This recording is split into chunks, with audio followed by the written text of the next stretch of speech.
So, Berto, someone wrote in today and said that it's funny the way I always mispronounce your name. Oh, okay. So I'm going to try to do it. So you tell me. All right. Humberto.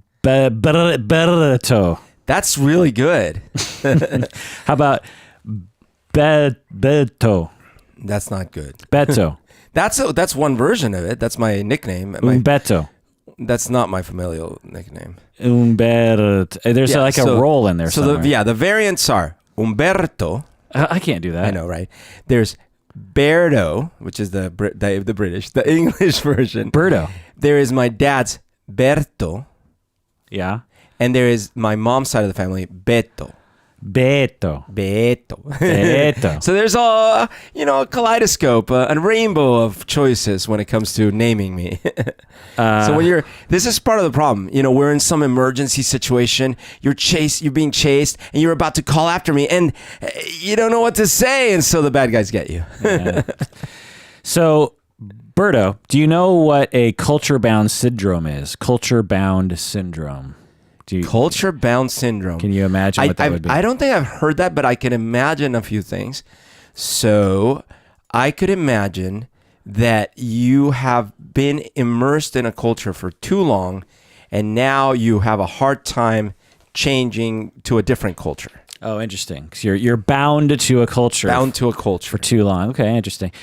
Well, that's what I want to talk about today. I want to do a semi-deep dive on this because famous patron Lyndon wrote in and said, I was fascinated to discover what run amok is not just, I was fascinated to discover that run amok is not just an idiomatic phrase. It is also a psychological phenomenon specific to a particular culture. Whoa. Can you explore some of the culturally bound syndromes? Oh, culturally bound syndromes. Yeah. I see. There are many, many, and they've been studied for a long time. So this is actually some sort of mental issue, but it's specific to a culture. Exactly. Whoa.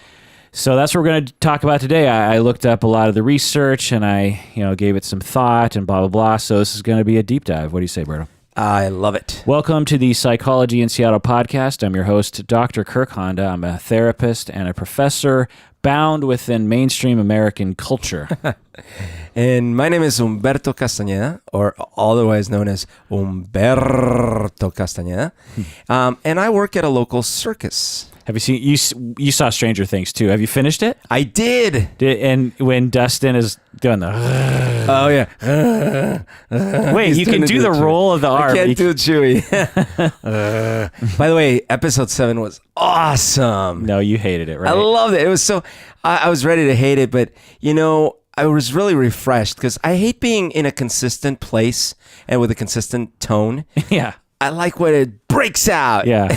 Like episode 1 of Star Wars. It really was a completely different experience. Yeah. Like that could have been... If I hadn't set you up, do you think you would have liked it? No, not at all. Yeah. Like I was watching it with a friend and we were watching and we didn't say a word because I didn't want to spoil the fact that this one might be a bad episode. Yeah. So we watched in silence, and at the end of the episode, I'm like, so, and he goes like, so. I'm like, what? And like, oh, what were you gonna say? I'm like, well, someone warned me. What did you think of this episode? Oh no, someone warned me of the episode.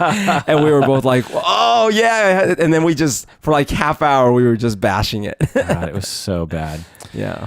This episode is just for patrons of the podcast. So if you're listening to this and you're not a patron of the podcast yet, this episode will end before all of the deep dive content begins. If my notes are any indication, it's probably about an hour and a half.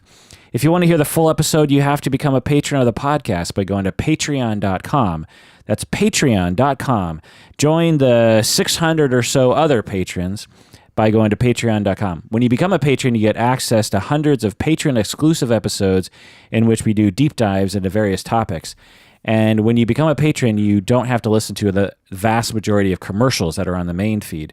And remember that a portion of your monthly pledge goes towards various charities that we support. Nice.